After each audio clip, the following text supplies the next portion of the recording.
Čau, draugi, ir pirmdiena, un šodien brauksim uz Rīgu, jo es veikšu nelielas pārmaiņas savā izskatā.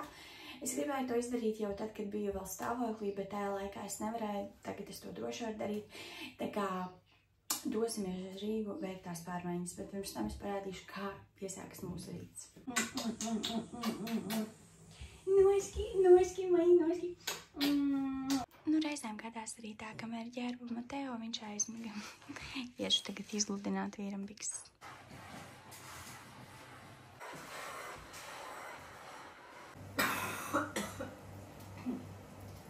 Es esmu bišķiņā slimus un tāds nepatīkamis lepus. Es gatavoju tagad pankūkas ar šķiņķi un sieru. Tās būs mūsu brokastis. Vīrs dēliņam pasūtīja 2 komplektiņus, parādīšu jums kādus.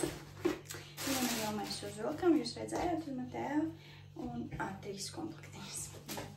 Pirmais ir lūk šāds. Šāds te bodiņš un šādas biksītes. Ļoti mīlīgs ar aitiņu. Un tad otrs ir šāds adīts, džemperīts un šādas biksītes. Šim komplektiņam klāt arī vēl nopirkam šādu cepurīti, bet cepurīte Mateo ir par mazu, nāksies pasūtīt lielāku izmēru, bet ļoti jauks komplekts. Ja kādai māmiņai vajag tādu foršu, ziemīgu, rudenīgu, šim augstiem laikam jau reāli prasās tādas siltākas drēvītes, un šis tiešām superīgs, ļoti mīgs caudums, nu rīktīgi foršs komplekts.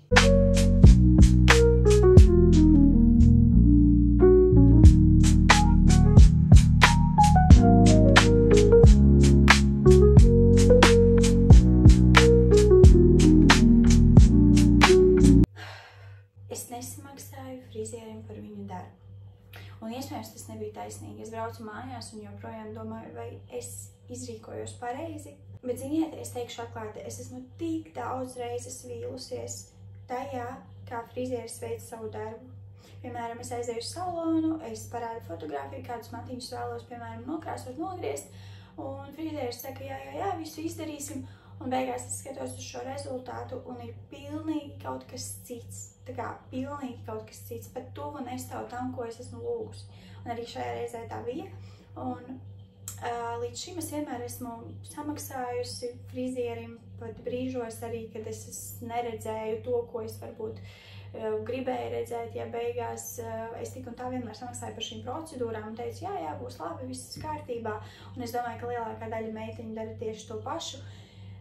Bet šoreiz es vienkārši nenoturējos. Es vienkārši jūtu, ka es vienkārši nevaru samaksāt šim frizierim, lai arī kā man to gribētos. Ja man tiešām gribējās viņai samaksāt, redzēt skaistus matiņus, iziet no salona ar tādiem matiem, kādus es vēlējos redzēt. Jā, jo es nesaku, ka šis krāsojums ir slikts, bet es gribēju kaut ko citu. Un sanāca pilnīgi kaut kas cits, tā kā cits tonis. Un es vienkārši sapratu, ka es nevaru šim cilvēkam samaksāt. Tā kā par ko? Par to, ka es dabūju krāsojumu, kuru es negribēju. Lai jūs saprastu, draugi, es braucu no Jēkabpils uz Rīgu speciāli, lai apmeklētu šo frizieri. Es ņēmu līdzi savu 2 mēnešu veco mazulīti.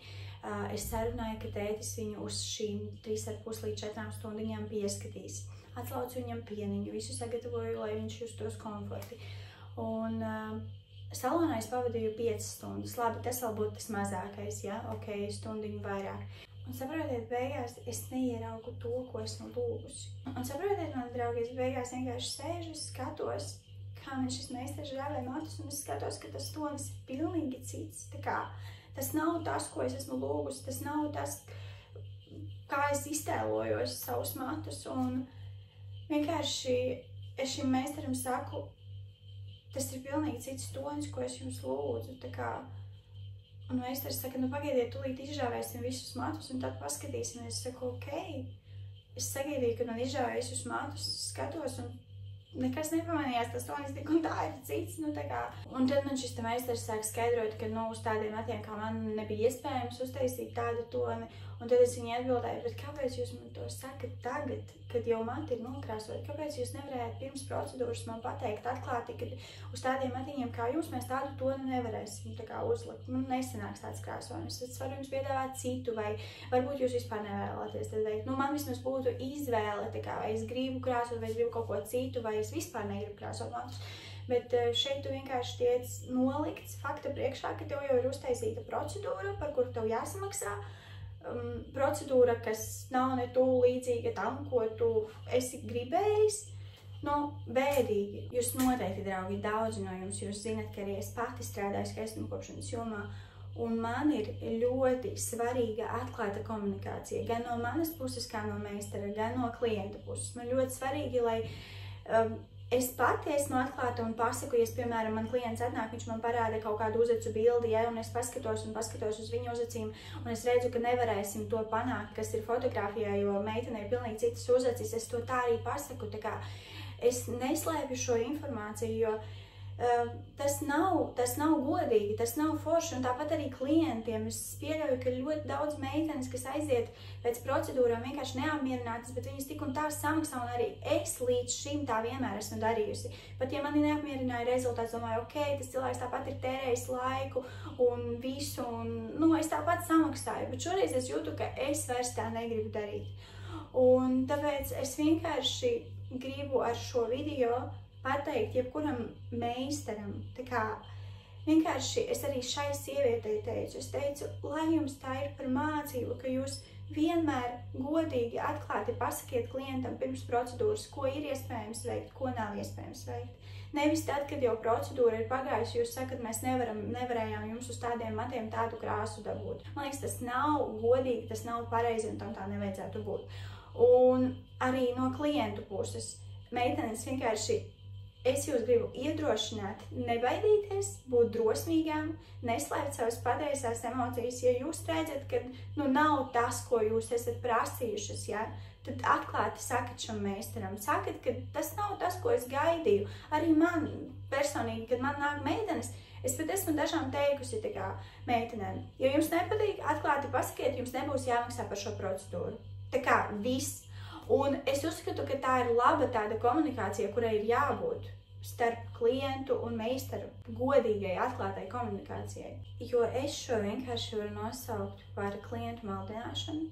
Meistars sola, ka izdarīs to, ko viņš pat nespēja izdarīt, ko viņš nevarēs izdarīt, bet viņš sola, ka viņš to izdarīs. Un beigās šis klients tiek nolikts fakta priekšā, ka lūk, tev ir veikta procedūra, maksā man. Paldies Dievam, kad šī sieviete, pie kuras es biju, viņa tiešām bija ļoti saprotoša. Viņa pat pati man beigās teica, jūs varat man nemaksāt. Es viņai pat beigās pati teicu, varbūt es jums samaksāšu tīri par materiāliem, jo man kaut kā iekšā, ziniet, vienalga bija tas, ka man gribējās samaksāt, bet tāpat laikā man gribējās arī, lai šis cilvēks gūtu kaut kādu mācību, ka tā nevar darīt, ka tā nav forši.